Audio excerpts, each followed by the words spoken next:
Soyez bénis, soyez bénis. Alors, depuis le péché originel d'Adam et Ève, la corruption est rentrée dans le monde. Dès lors, le trouble, le malheur, etc. sont devenus partie intégrante de la vie de l'homme sur terre. Et telle est la situation décrite dans Lamentation de Jérémie chapitre 3, les versets 19 à 29. Ce texte révèle un peu ce que vit celui qui est dans la détresse et ce qu'il doit faire. Ainsi révèle-t-il le combat des pensées, lequel débouche sur la nécessité de chercher Dieu. La lutte des pensées ressort du verset 19. Il dit « Quand je pense à ma détresse, mon âme est abattue. Voici ce que je veux repasser dans mon cœur, ce qui me donnera de l'espérance. » Devant cette situation compliquée, deux façons de penser sont devant les yeux de celui qui parle. La pensée pessimiste. Je pense à ma détresse, mon âme est abattue. Et la pensée optimiste. Je veux repasser en mon cœur ce qui me donnera de l'espérance. Au départ, la pensée pessimiste vient la première et elle est la plus forte parce qu'elle n'est pas simplement une pensée, mais le résultat d'un vécu. On ne peut pas s'empêcher de voir et de penser ce qu'on vit immédiatement parce que c'est la chose qui est directement en face de nous tous les jours.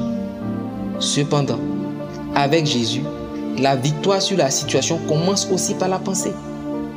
L'action et le miracle de Dieu ne dépendent pas de ce qui est vécu ni de la réalité, mais dépendent de ce qui est confessé en pensée, dépendent de la foi. Romains 10, verset 17.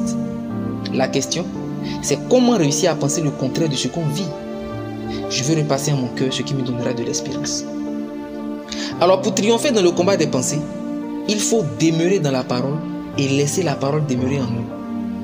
C'est la parole de Dieu, ses promesses qui peuvent transformer le désespoir dans le cœur en espoir, en chassant les pensées inspirées par la réalité, en brisant même la domination de la réalité sur celui qui la vit.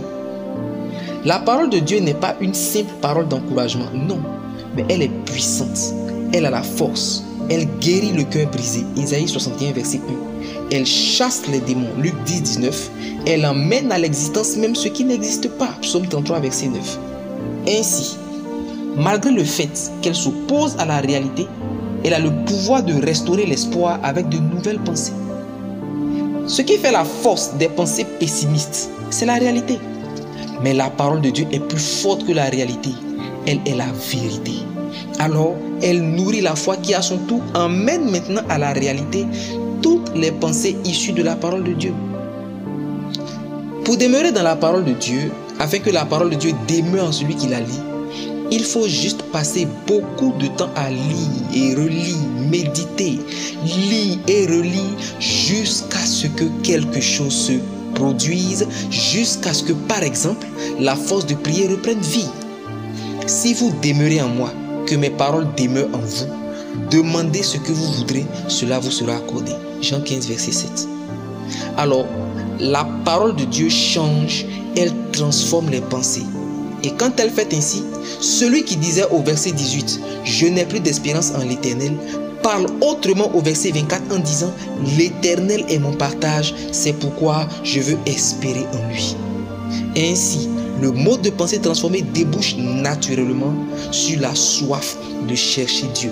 Mais déjà, je prie pour toi que la puissance de la parole de Dieu vienne détruire les chaînes et les forteresses des pensées pessimistes, du désespoir dans ton cœur. Là où le désespoir avait été sémé, que l'espoir reprenne vie au nom de Jésus.